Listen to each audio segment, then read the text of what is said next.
News, सच जरूरी है। दर्शकों नमस्कार, मैं श्रद्धा तिवारी और आप देख रहे हैं MNS न्यूज टीवी। तो आइए देखते हैं आज की खास खबर। एक नजर डालते हैं आज की हेडलाइंस की ओर।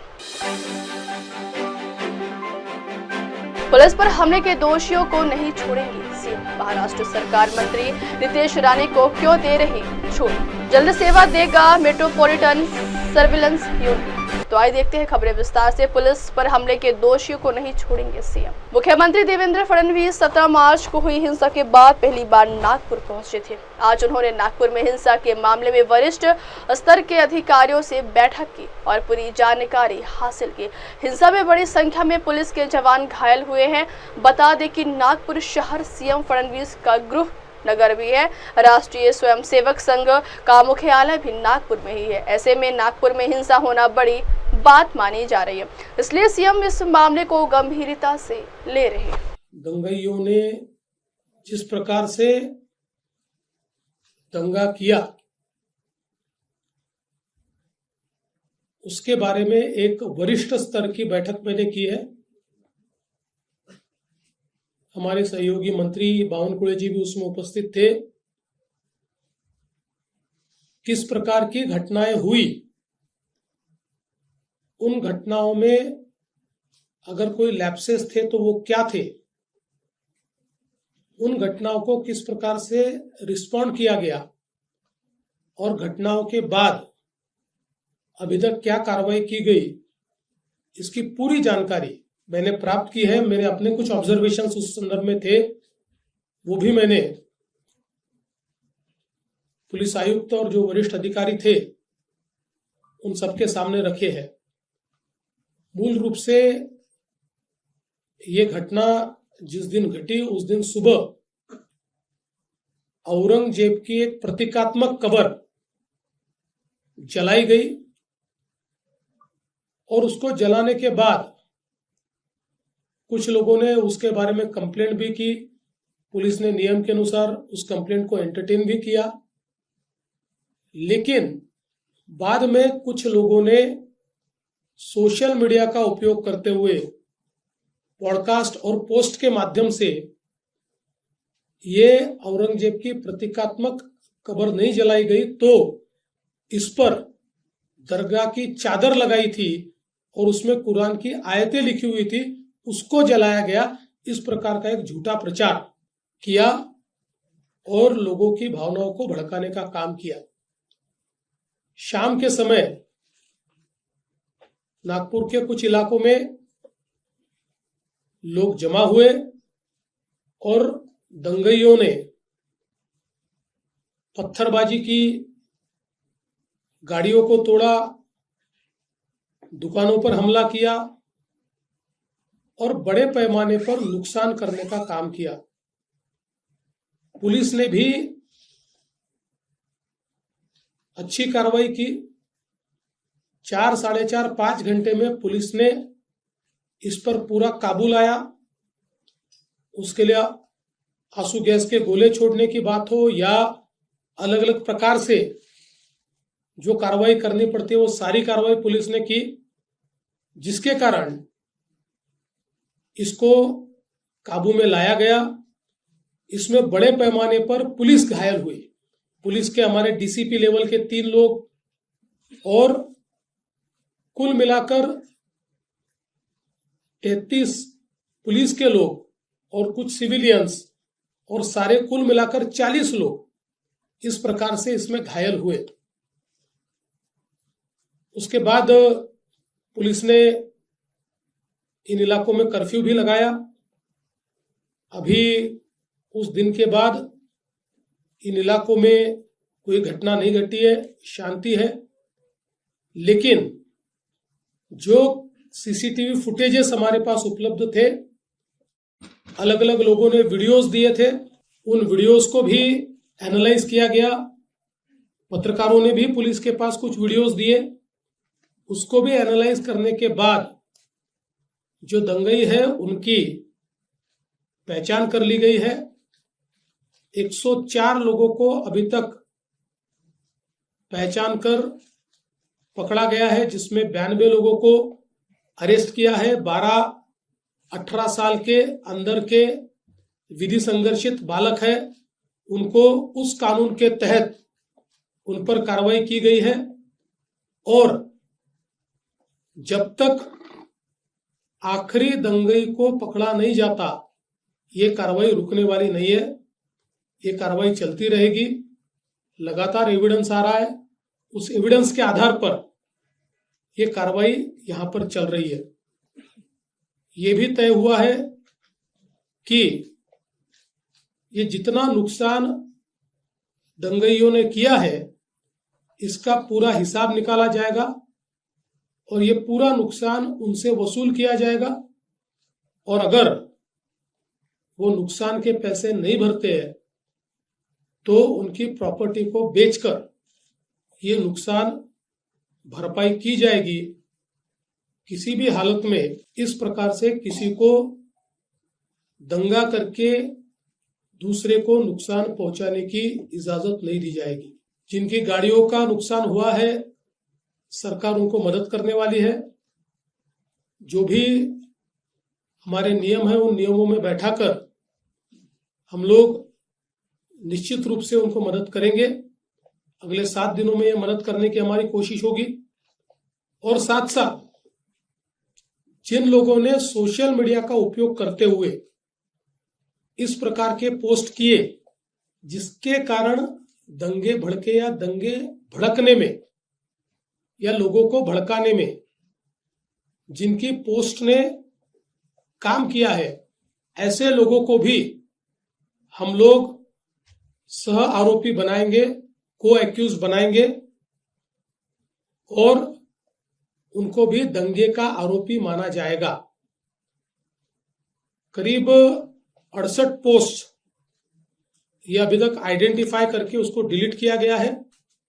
कुछ आइडेंटिफिकेशन अभी भी जारी है। वो आइडेंटिफिकेशन होने के बाद उस पर भी कार्रवाई की जाएगी। नागपुर की एक अपनी संस्कृति है। 1992 के बाद नागपुर में कभी भी इस प्रकार के दंगे नहीं हुए। कभी छोटी मोटी घटना हुई होगी, लेकिन इस प्रकार से आगजनी करना, लोगों के गाड़ियों को तोड़ देना, पत्थरबाजी करना, ये किसी भी हालत में सहन नहीं किया जाएगा। और इस पर कड़ी से कड़ी कार्रवाई ये हमने शुरू कर दी है और ये जारी ही रहेगी जब तक हम लोग ये जो दंगे हैं इनको सबक नहीं सिखा देते। विशेष रूप से जिन्होंने पुलिस पर हमला किया है, उनको तो निश्चित रूप से अपनी करतूत का भुगतान करना ही पड़ेगा। कड़ी से कड़ी धाराएं उन पर लगकर जब तक उनको कठोर से कठोर दंड नहीं होता, तब तक हम लोग शांत नहीं बैठेंगे। सर, क्या इसमें विदेशी शक्तियों का भी जिक्र किया जा रहा है कि बांग्लादेश कनेक्शन जोड़ा जा रहा है, मालेगांव कनेक्शन जोड़ा जा रहा है, और क्या इसकी जांच नागपुर पुलिस के साथ साथ एनआईए भी कर रही है क्या? देखिए, इसमें अभी सारी तफ्तीश चल रही है। अब जो लोग अलग अलग प्रकार के पोस्ट करते हैं, उनमें से कुछ लोगों के पोस्ट में कुछ ऐसी चीजें भी दिखाई पड़ी है कि जो बांग्लादेशी लगती है, पर आज इसमें बांग्लादेशी एंगल है या विदेशी हाथ है, ऐसा कहना इस समय उचित नहीं होगा जब तक उसकी पूरी जांच नहीं हो जाती। इसलिए मुझे लगता है कि अभी जहां तक मालेगांव का सवाल है तो वो तो दिख ही रहा है, क्योंकि जो पार्टियां मालेगांव की इनको मदद कर रही है, इन्होंने वहां पर जो ऑफिस खोला है, जो आरोपी है, तो वो कनेक्शन तो बिल्कुल दिखाई पड़ रहा है।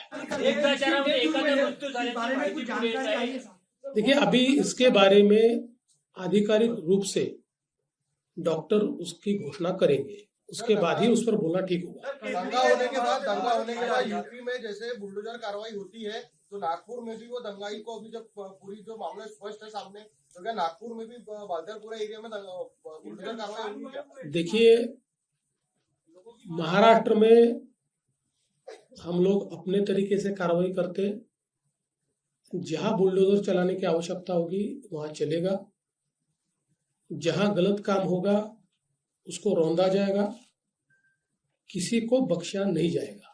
सर, 2 दिन पहले कर्फ्यू में शिथिलता लाई गई। सर के बाइट में कहा गया है सिप्पी सर ने कि 80 लोगों में से 11 लोग, और आपने भी बताया कि विधि संघर्ष बच्चे हैं। तो ये फिलिस्तीनी पैटर्न है। तो हमारा एक लॉ है कि अगर 18 साल से कम बच्चा जो है वो गाड़ी चलाता है, कुछ एक्सीडेंट होता है या पकड़ा जाता है, तो माँ बाप मतलब उसकी सजा होती है। तो ऐसे में नहीं लगता अगर ये आगे रोकने के लिए ऐसा कुछ कानून बनना चाहिए?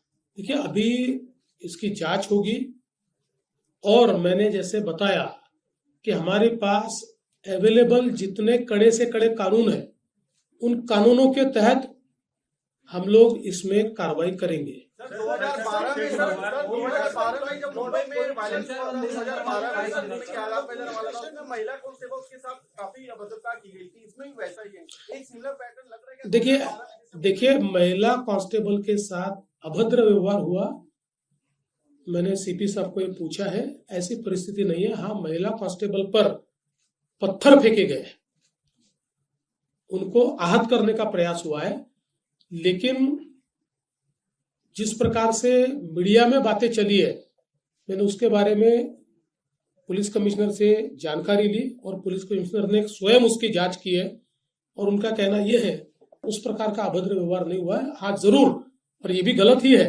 कि महिला कांस्टेबल को घेरकर उनके ऊपर पत्थर फेंकना, तो उसके ऊपर वैसी कार्रवाई होगी। अजित पवार ने कहा है कि जो भी मुस्लिम भाइयों की तरफ हाथ दिखाएगा उसे बख्शा नहीं जाएगा। एक इफ्तार पार्टी में अजित पवार ने बयान दिया है कल मुंबई।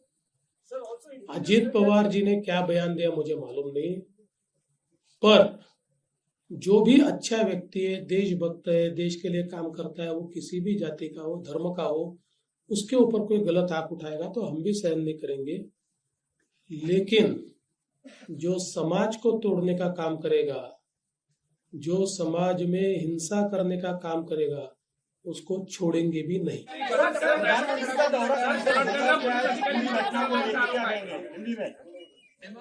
प्रधानमंत्री जी का दौरा जिस प्रकार से तय हुआ है उसी प्रकार से होगा। आप सब लोग जानते हैं नागपुर में शांति है, 80% नागपुर के इलाके में तो इस दंगे का कोई असर भी नहीं था, 1 मिनट के लिए भी नहीं था। ये कुछ एरिया है जिस एरिया में ये एक प्रकार से कॉन्सेंट्रेटेड था और वहां पर भी अभी शांति है, इसलिए कोई प्रधानमंत्री जी के दौरे पर इसका असर नहीं है। वो दौरा जैसे प्रस्तावित है वैसे ही होगा। अगली खबर, महाराष्ट्र सरकार मंत्री नितेश राणे को क्यों दे रही छूट? महाराष्ट्र की राजनीति में एक बार फिर विवाद गहराता नजर आ रहा है। AIMIM के वरिष्ठ नेता और पूर्व सांसद इम्तियाज जलील ने राज्य सरकार पर बड़ा आरोप लगाते हुए कहा कि भाजपा नेता और मंत्री नितेश राणे को जानबूझकर भड़काऊ भाषा का इस्तेमाल करने की छूट दी जा रही है। जलील का कहना है कि राणे सार्वजनिक मंच से मस्जिदों में घुसकर मुसलमानों को पीटने की धमकी दी थी, बावजूद इसके उनके खिलाफ कोई कार्रवाई नहीं हुई। जलील ने कहा है कि यदि यही बयान किसी और ने दिया होता तो तत्काल मामला दर्ज कर गिरफ्तारी हो जाती। जलील ने महायुति सरकार पर निशाना साधते हुए कहा कि चुनावों में मिली बड़ी जीत के बाद मुख्यमंत्री देवेंद्र फडणवीस ने कभी सोचा नहीं था कि वे इतने मजबूत होंगे, लेकिन अब सत्ता में आने के बाद वे उन नेताओं को संरक्षण दे रहे हैं जो समाज में नफरत फैला रहे हैं। अगली खबर, जल्द सेवा देगा मेट्रोपॉलिटन सर्विलेंस यूनिट। एंथ्रेक्स से लेकर ब्रुसेलोसिस तक की बीमारियों का सर्वेक्षण करने, संक्रामक रोगों के प्रकोप पर अलर्ट और तकनीकी मार्गदर्शन प्रदान करने तथा महामारी के खिलाफ तत्काल उपायोजना करने के लिए एक सुसज्जित प्रयोगशाला मेट्रोपॉलिटन सर्विलेंस यूनिट स्थापित की जा रही है। जल्द ही यह यूनिट सेवा में होगी। शुक्रवार को केंद्रीय स्वास्थ्य व परिवार कल्याण मंत्रालय अंतर्गत स्वास्थ्य सेवा महासंचालक डॉक्टर अतुल गोयल ने इस यूनिट के इमारत के निर्माण कार्य का निरीक्षण किया। स्वास्थ्य व परिवार कल्याण मंत्रालय द्वारा महाराष्ट्र राज्य के लिए राष्ट्रीय रोग नियंत्रण केंद्र एवं मेट्रोपॉलिटन सर्विलेंस यूनिट को नागपुर महानगर पालिका में स्थापित करने का निर्णय लिया गया है। अब वक्त हो चला दर्शकों ब्रेक का। ब्रेक से लौटेंगे के बाद देखिएगा देश और दुनिया की तमाम बड़ी खबरें। बने रहिए MNS न्यूज़ टीवी पर। नमस्कार। आप देख रहे हैं MNS